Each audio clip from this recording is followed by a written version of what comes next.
2 weeks before, I would wake up and just feel exhausted.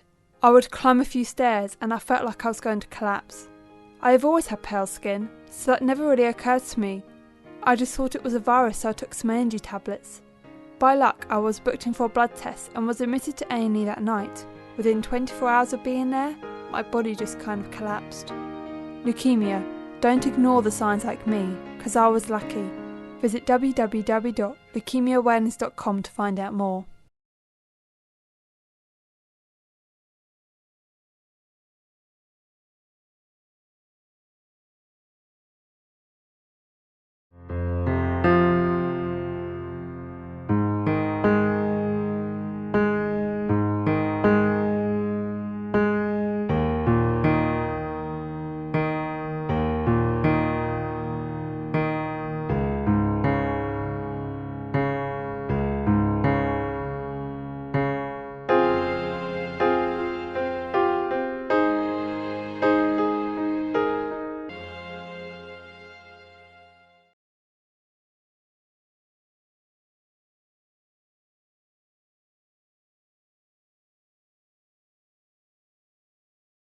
My granddad. My auntie. My mum. Me. Leukaemia is a blood type of cancer and usually takes place when a mistake occurs during the process of cells dividing in the bone marrow. Around 2,000 young adults are diagnosed with cancer every year, 9% of these cases being leukaemia. Being a young adult gives you a high chance of fighting and surviving. How do I know? Because I had leukaemia and I am still fighting. Visit www.leukemiaawareness.com.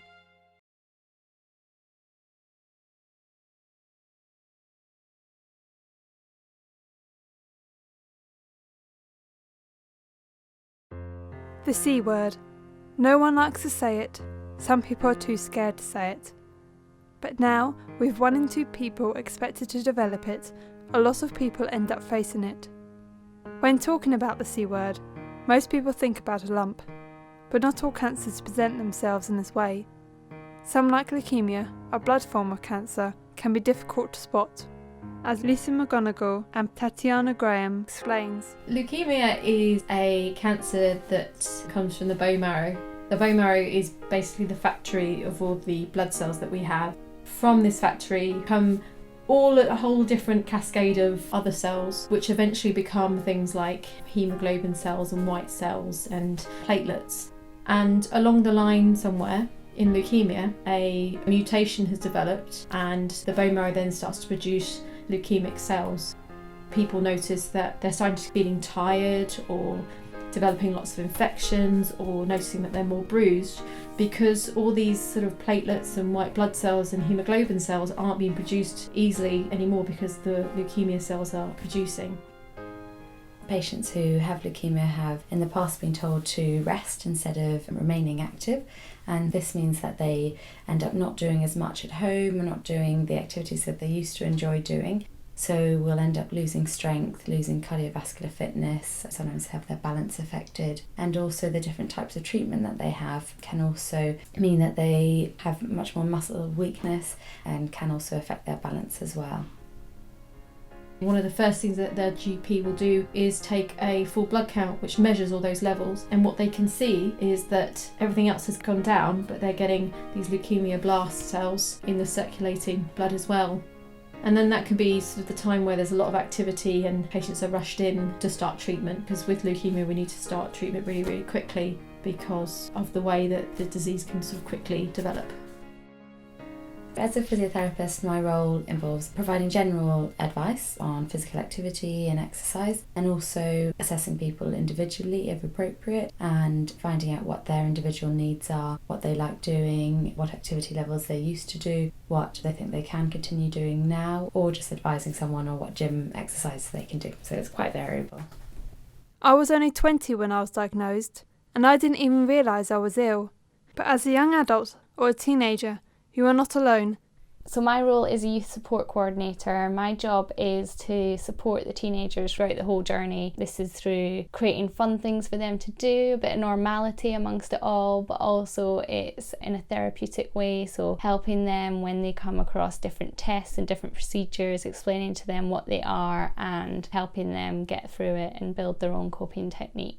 The Teenage Cancer Trust is a charity that was designed specifically for teenagers with cancer to meet their individual needs. It's a charity that supports them in so many different ways. It funds nurses for the units, it builds amazing units that are designed specifically for teenagers.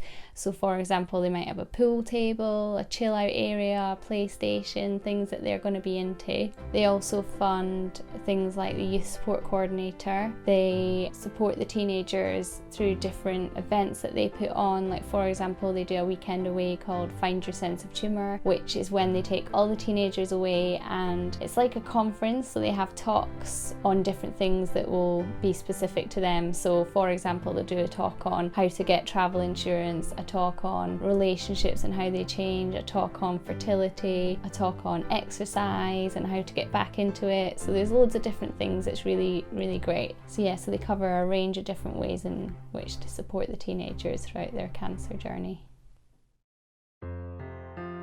Leukaemia, a blood type of cancer, which is most common in people aged 65 or over, is more common in men than women, but somehow, someone like me, a 20-year-old female, was diagnosed. Never say never to cancer, but by being young and with the survival rates ever increasing, don't ignore cancer, fight back. Thank you to the Macmillan Cancer Centre, as well as Lisa, Tatiana and Sarah. This documentary was edited and produced by Jessica Sibthorpe.